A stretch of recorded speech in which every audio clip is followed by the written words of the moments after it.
My Lords, I actually put my name to Amendment 198, and I do think that this Vaping and Nicotine Industry Forum is very important, and I'm also very sympathetic to exploring different kinds of self-regulation as suggested in Amendment 154.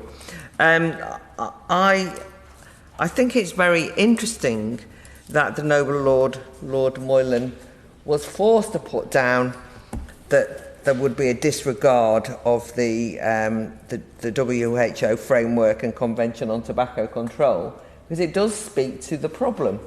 And even in the debates that we've had here, it's been assumed. I mean, I have been concerned about the conflation in discussions at committee, the conflation between nicotine with tobacco, and the conflation of vaping with cigarette smoking, and sometimes the conflation of industries. The industries are distinct, and I am pleased whenever I hear that the government are prepared to acknowledge and meet up with members of the independent vaping industry, and so on and so forth. Very often those are representing small SMEs and so on and so forth. But I did want to mention something, which is one of the things that I just don't genuinely understand is a lot of tobacco companies have now moved into anti-cigarette mode. I mean, it's a little bit like the way BP went kind of beyond petroleum.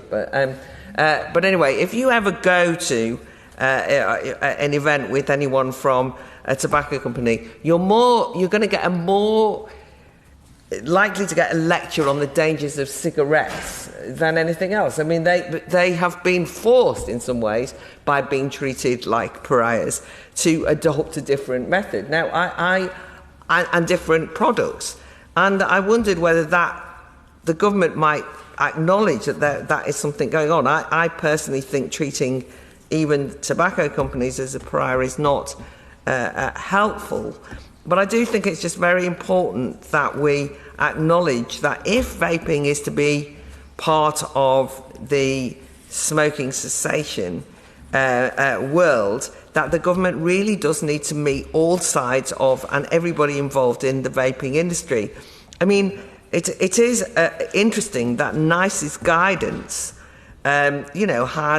the vaping is recommended by NICE guidance that, as we've already discussed, the NHS actually uses vaping as the backbone of government-funded Swap to Stop and their scheme. And so vaping is just a different matter than smoking, and therefore talking to the vaping industry, taking them seriously, just would seem to be an eminently sensible thing to do. Just a little bit on the self-regulation point. I think it is hugely important that in our enthusiasm, or some enthusiasm to promote public health, that there doesn't end up being an anti-business atmosphere emerge, and we don't end up in a situation where the government, which I don't think they're intending to do, have an overreach when it comes to regulation, and don't therefore give themselves a situation where they actually want to work with any industry and the vaping industry in a similar way to the alcohol industry. There are people, of course, in public health who would lecture about alcohol just as they much would about smoking, but they're the same people who also think that we shouldn't have sugar in our tea. They also lecture about a wide, there isn't many areas of joy in life that they would not want to over-regulate out of existence.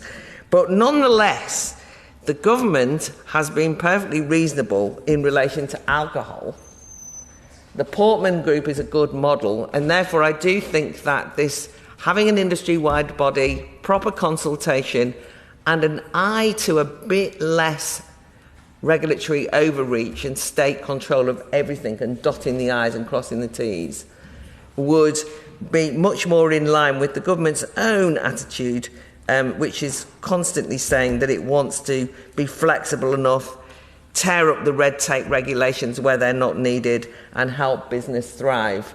And these amendments seem to me to be encouraging what the government's already saying it wants to do everywhere else, and I think we should encourage it.